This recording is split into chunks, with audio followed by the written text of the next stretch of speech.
નમસ્કાર મિત્રો, ધોરણ 10 વિજ્ઞાનના આ વિડીયોમાં આપ સૌનું સ્વાગત છે.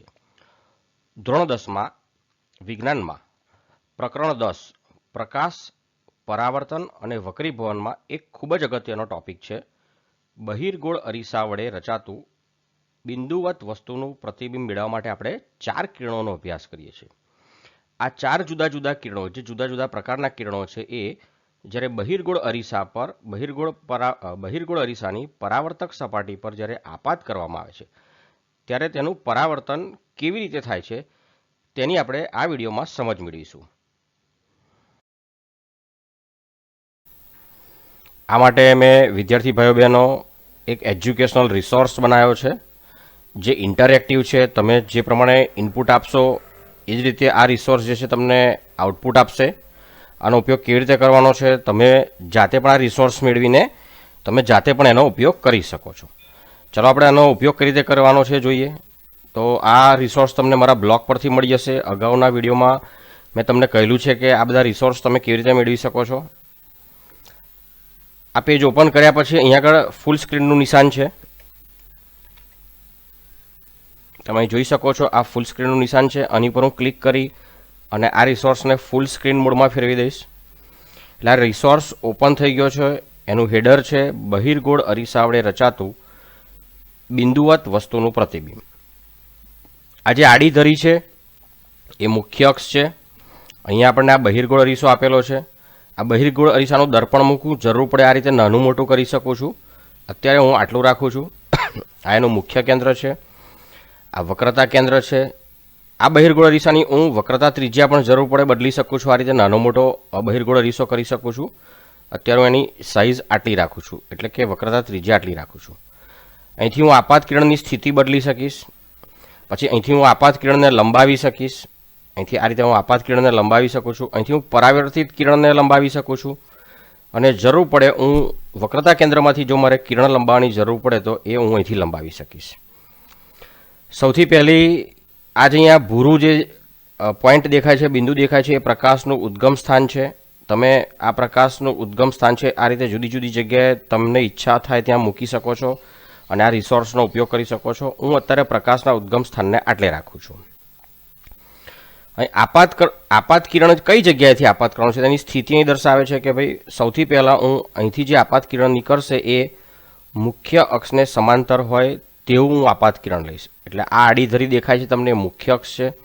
અને હવે અહીંથી હું આપાત કિરણને પસાર કરીશ આ બહિર્ગોળ અરીસા પર, એની આ પરાવર્તક સપાટી પર, તો એ મુખ્ય અક્ષને સમાંતર પસાર થશે. ચાલો પસાર કરીએ. જો આ બિંદુમાંથી આપાત કિરણ નીકળવા માંડ્યું છે. જેમ જેમ તમે આ સ્લાઇડરને મૂવ કરશો, સરકાવશો, સ્લાઇડ કરશો એટલે આપાત કિરણ આગળ વધશે. આપણને ખબર છે કે આગળ શું છે, બહિર્ગોળ અરીસો. એટલે આપાત કિરણ જે છે એની પર આપાત થશે એટલે કે અથડાશે. પછી શું થશે, બહિર્ગોળ અરીસો છે તો આ જે આપાત કિરણ છે એનું પરાવર્તન થશે. કેવી રીતે પરાવર્તન થશે એ ખાસ અગત્યનું છે, આપણે જોઈએ. હું આને ખસેડી પણ શકું છું સ્લાઇડરને. તો હવે હું પરાવર્તિત કિરણને લંબાવીશ. પરાવર્તિત કિરણ કેવી રીતે લંબાય છે જોઈએ. ચાલો બરાબર ધ્યાન આપશો. આપણે નોટબુકમાં કે એમાં આકૃતિ દોરતા હોય છે પણ એકચ્યુઅલ પ્રોસેસ શું થાય છે એની સમજ મેળવવાની છે આપણે. તમે જોઈ શકો છો અહીં આ મુખ્ય કેન્દ્ર F છે. અહીંથી ખરેખર કિરણ પરાવર્તિત થાય છે, અહીંથી આ બિંદુએથી. કેમ કે અહીંયા આ આપાત બિંદુ છે. અહીંયા આ હું તમને આપાત બિંદુ છે. ચલો આપાત બિંદુ હું તમને જરા મોટું કરીને બતાવું. અહીંયા આ આપાત બિંદુ છે, જુઓ અહીંયા આ બિંદુ, અહીંયા આગળ. પણ કેવી રીતે આ પરાવર્તિત થાય છે એ જોવા જેવું છે. પરાવર્તિત કિરણ જે છે એ અહીં મુખ્ય કેન્દ્રમાંથી વિકેન્દ્રિત થતું હોય છે. હવે તમને એમ થશે ખરેખર પરાવર્તન તો અહીંથી થાય છે, તો મુખ્ય કેન્દ્રમાંથી વિકેન્દ્રિત થતું હોય એવું કઈ રીતે કહી શકાય. ચાલો જોઈએ એટલે તમને વધુ ખબર પડશે. જુઓ, આને હું લંબાવું છું પરાવર્તિત કિરણને. આને અને આને આ બિંદુને જોડતી જે આ કિરણ છે ત્યાં આગળ આ કિરણ પરાવર્તિત થાય છે. એટલે કે અહીંયા આપણને એવો ભાસ થાય છે કે આ મુખ્ય કેન્દ્ર છે એમાંથી આ વિકેન્દ્રિત થાય છે. આ રીતે તમે આ સ્લાઇડર લઈને તમે 2-3 વખત આમ કરીને તમે સમજી શકો છો. શું પ્રકાશનું ઉદ્ગમ સ્થાન અહીંયા આગળ હોય તો જ એવું થાય? ના, તમે અહીં મૂકશો ગમે ત્યાં તો પણ આવું થશે.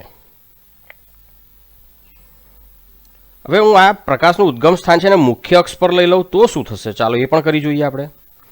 તમે આ ઇન્ટરેક્ટિવ રિસોર્સની મદદથી તમને જે વિચાર આવે તમે કરી શકશો. આમાં સાચો જ જવાબ મળશે તમને.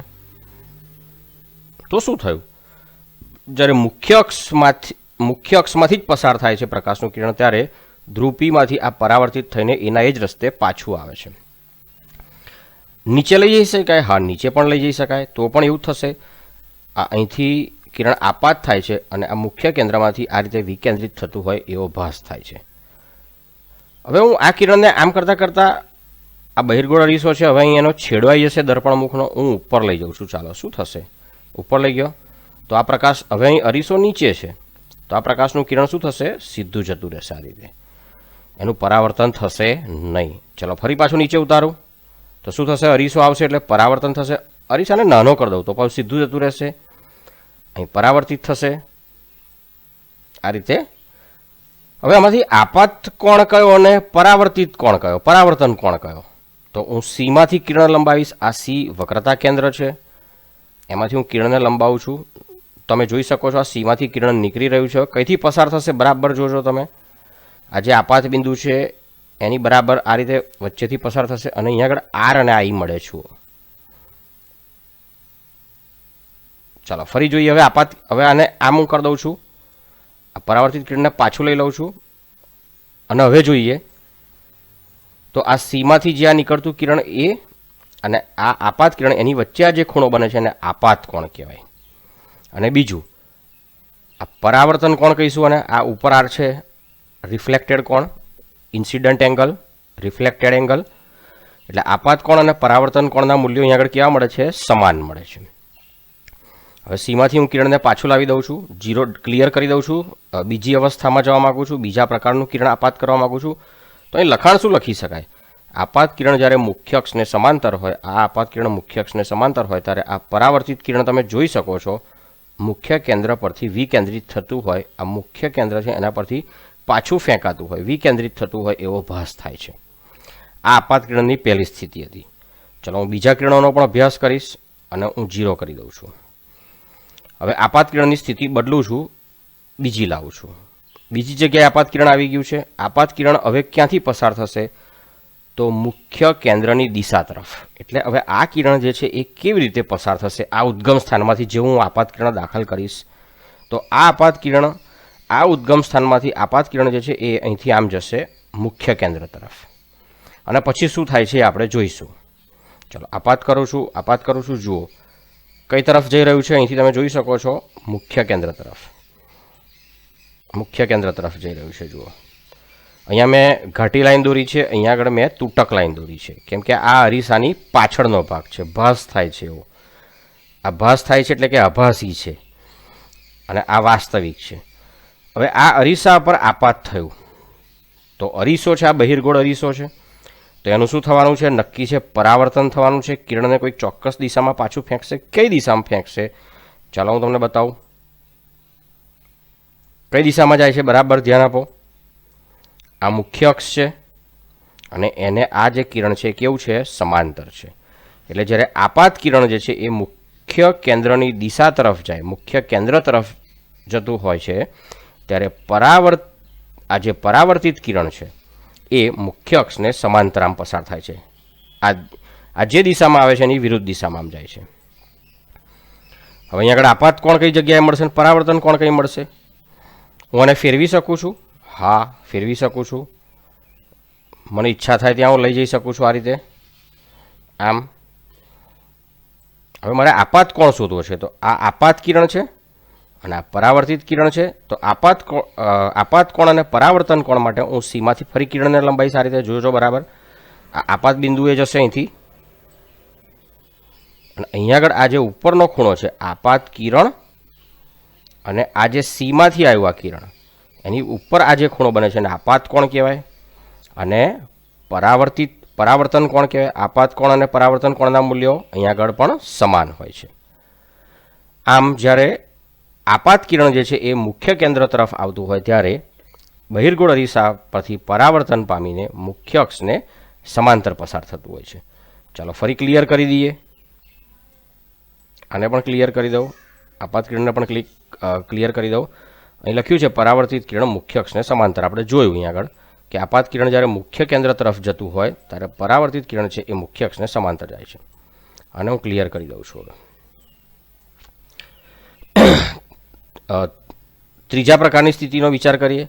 આપાત કિરણની સ્થિતિ જે છે એ આપાત કિરણ કઈ તરફ જાય છે? તો વક્રતા કેન્દ્રની દિશા તરફ, આ સીની દિશા તરફ જશે આપાત કિરણ. આ પ્રકાશનું ઉદ્ગમ સ્થાન છે, તમે દરેક વખતે એને જરૂર પડે આ રીતે ઉપર નીચે કરી શકો છો, એવો પ્રોગ્રામ કરેલો છે આની અંદર મેં. હવે હું આપાત કિરણ આપાત કરું છું, ક્યાંથી પસાર, કઈ તરફ જશે, શામાંથી પસાર થશે? સીધું સીમાંથી. ચાલો જોઈએ થાય છે કે નહીં. જો નીકળી રહ્યું છે આમ, અને કઈ તરફ જવું છે, કઈ તરફ જઈ રહ્યું છે? વક્રતા કેન્દ્ર સી તરફ. આ તૂટક લાઈન છે, આભાસી છે, એવો ભાસ થતો હોય છે, અને આ વાસ્તવિક છે, ઘાટી લાઈન છે. અને અહીં બહિર્ગોળ અરીસા પર આપાત થશે, એટલે આપાત બિંદુ થશે આગળ. હવે પરાવર્તન પામીને આ કિરણ કઈ દિશામાં જશે, અથવા તો કઈ દિશામાં એનું પરાવર્તન થશે એ પણ જોઈ લઈએ. આની તમે દિશા રીતે બદલી શકો છો આમ, અને બરાબર મુખ્ય અક્ષ પર આવી જશે ત્યારે જે દિશામાં આવે છે એ દિશામાં પાછું જશે. ચલો હવે હું પરાવર્તિત કિરણ જોઉં છું, એટલે અહીં સીમાંથી આમ નીકળતું હોય એવો ભાસ થશે, અને એના એ જ રસ્તે પાછું જતું હોય એવું લાગશે તમને. જુઓ, હા, અહીંથી આવ્યું, સીમાંથી અહીં પહોંચ્યું છે, અને અહીંથી પરાવર્તન પામી તમે જોઈ શકો છો, મેં લાલ રંગે દર્શાવેલું છે, એટલે પરાવર્તન પામી એના એ જ રસ્તે પાછું ફેંકાશે. આ ફેંકાયું, જુઓ, આ તીર દર્શાવે છે આ તરફ જાય છે. આમ જ્યારે આપાત કિરણ જે છે એ વક્રતા કેન્દ્રની દિશા તરફ હોય, એટલે કે વક્રતા કેન્દ્ર પર આપાત થતું હોય એવો ભાસ થતો હોય, અથવા તો વક્રતા કેન્દ્રની દિશા તરફ જતું હોય, ત્યારે એ જ રસ્તે પરાવર્તિત કિરણ છે એ પાછું ફેંકાતું હોય છે, અથવા તો પરાવર્તન પામતું હોય છે. ચલો ફરી હું ક્લિયર કરી દઉં બધું જ. અને હવે આપણે છેલ્લી ચોથી સ્થિતિ જોઈશું. છેલ્લી સ્થિતિ અહીંથી પણ હું આને બદલી શકું છું. હવે હું ક્યાં આગળ આપાત કરવા માગું છું? કિરણ અહીં લખ્યું છે આપાત કિરણ ધ્રુવ પી પર આપાત કરીશ, ધ્રુવ પી પર. એટલે અહીંથી કિરણ નીકળશે ઉદ્ગમ સ્થાનમાંથી. હું ઊંચું નીચું કરી શકું છું ઉદ્ગમ સ્થાનને આ રીતે. માની લો કે હું આટલે રાખું છું, અને હવે હું ધ્રુવ પી પર આપાત કિરણને આપાત કરું છું. જોઈ શકો છો તમે, આ ધ્રુવ પી તરફ જઈ રહ્યું છે. આ ધ્રુવ પી પર આપાત થયું. શું થશે? પરાવર્તન પામશે. કેટલા ખૂણે, કેવી રીતે પરાવર્તન પામશે? અહીં મુખ્ય અક્ષ સાથે આપાત કિરણે જે ખૂણો બનાવ્યો છે આઈ, એટલા જ ખૂણે મુખ્ય અક્ષની સાથે એટલો જ ખૂણો બનાવીને અહીંથી આમ પરાવર્તન પામશે. ચાલો જોઈએ. તમે જોઈ શકો છો આ, એટલે અહીં આઈ અને આરનું મૂલ્ય, આપાત કોણ અને પરાવર્તિત કોણનું મૂલ્ય સમાન છે. I is equal to R હોય છે. અને તમે આ બદલશો તો પણ એવું જ થશે. જુઓ, નજીક લાવીશ તો મુખ્ય અક્ષની નજીક જશે, અને દૂર લઈ જઈશ તો આ દૂર જશે. આ રીતે આમ આપાત કોણ, જ્યારે ધ્રુવ પી પર આપાત કિરણ આપાત થાય છે ત્યારે આપાત કોણ અને આપાત કોણ અને પરાવર્તન કોણના મૂલ્યો સમાન જ હોય છે, અને એ રીતે પરાવર્તિત કિરણ પરાવર્તિત પામતું હોય છે. આમ આ રિસોર્સની મદદથી તમે 4 પ્રકારના કિરણોની સ્થિતિ બહિર્ગોળ પર આપાત કરશો તો તમને પરાવર્તિત કિરણની સ્થિતિ મળશે, અને તમે એનો અભ્યાસ કરી શકશો.